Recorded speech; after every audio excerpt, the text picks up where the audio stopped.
Welcome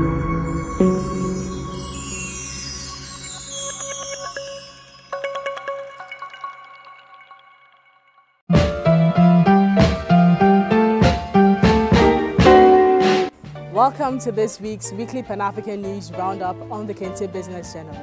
Here we serve you with all the major news headlines across Africa and the African diaspora.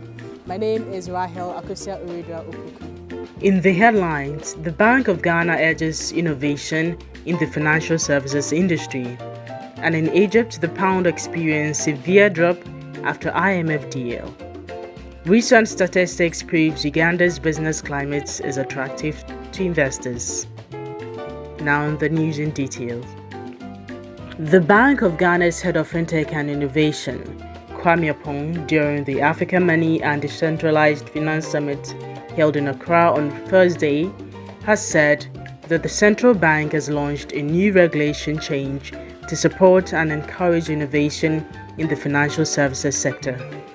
He said the Bank of Ghana's Fintech Innovation Office, established in 2020, managed and fostered fintech over the years in keeping with its dedication to innovation. The summit, which brought together the media, corporates, investors, regulators, and industry stakeholders to share thoughts on payment, cryptocurrency, decentralized finance, mobile money and investment, featured over 400 attendees, 150 exhibitors, with close to 80 presenters speaking on various topics in fintech. The founder of Africa Tech Summit, Andrew Fasnage, revealed the summit was organized in Ghana in response to requests from leaders in the fintech industry to bring the summit to West Africa.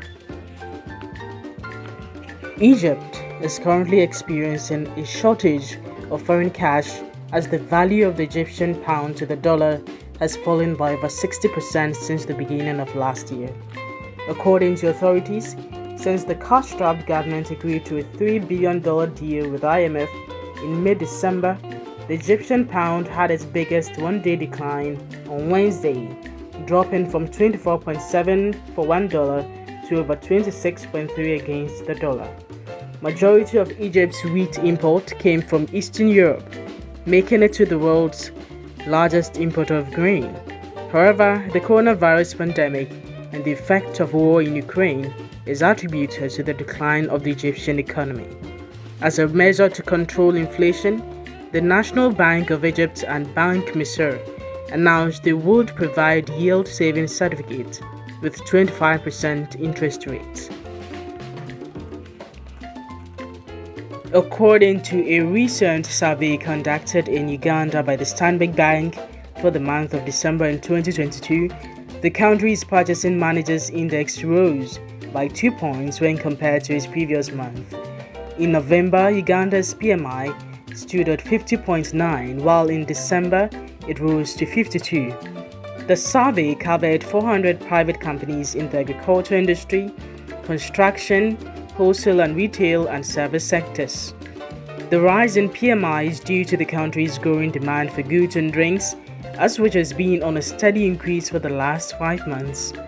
The economist for Stanbic Bank, Ms. Mulalo Madula, has said the country may witness some positive signs such as easing supply chain tensions, making way for less tension as compared to a few months ago when concerns about energy prices peaked. According to a statement signed by the Secretary of the Bank of Ghana, Mrs. Sandra Thompson, the Bank of Ghana has authorized 9 organizations to act as foreign exchange brokers. These companies are Savvy Securities, Tarika Financial Services Limited, Black Star Brokerage, CSAL Capital, Phoenix MD, ICAP African Brokers Limited, Obsidian Atana, Regulus and Sapon Capital. The authorization is set to take effect from January 1 through to December 31, 2023. According to the statement, the Bank of Ghana reserves the authority to delist any authorized foreign exchange broker for failure to comply with the Foreign Exchange Act and the regulations of the Interbank Foreign Exchange Market Conduct. The world's most wanted human trafficker, as described by the United Arab Emirates Interior Minister, an Eritrean national, has been arrested in Sudan after an international manhunt led by the UAE, Interpol announced on Thursday. The suspect, Kidan Zacharias Haptemariam, is accused of leading a criminal organization that abducts, extorts and murders East African migrants trying to cross the Mediterranean Sea from Libya.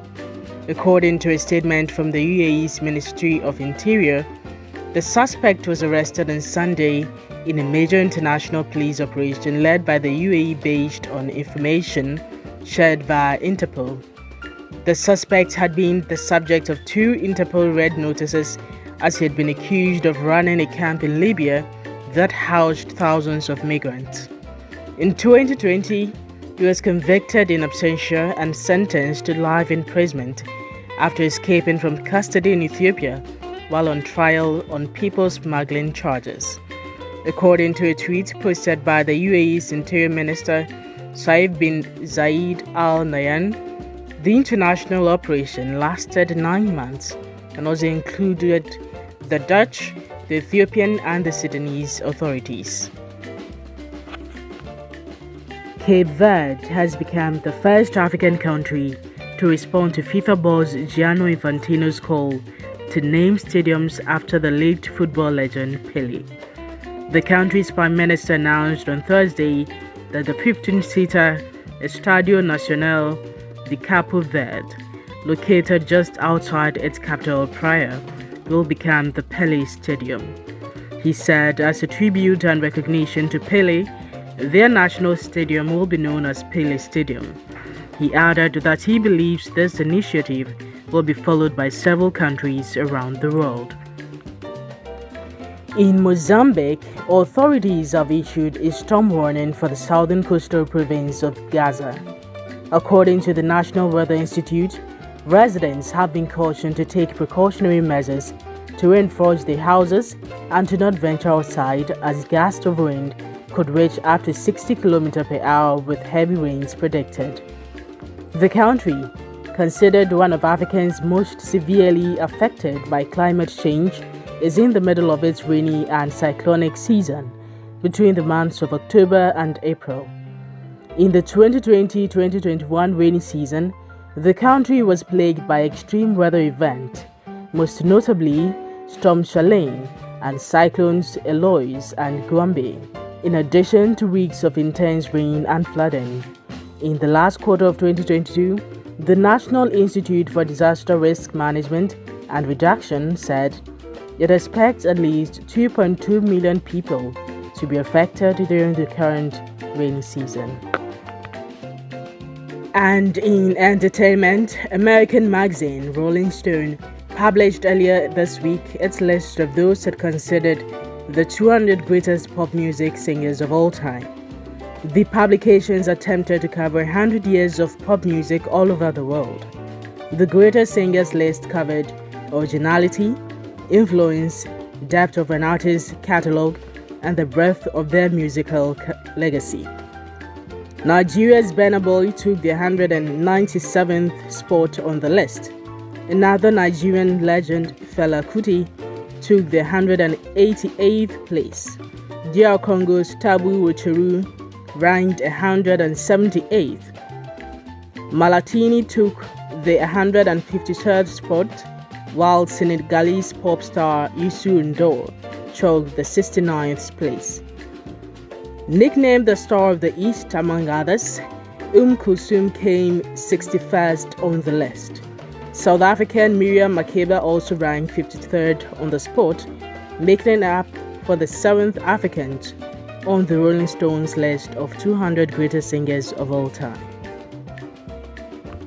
That's it for this week's weekly Pan-African News Roundup. Kindly subscribe to our YouTube channel and click on our notification bell to stay updated always.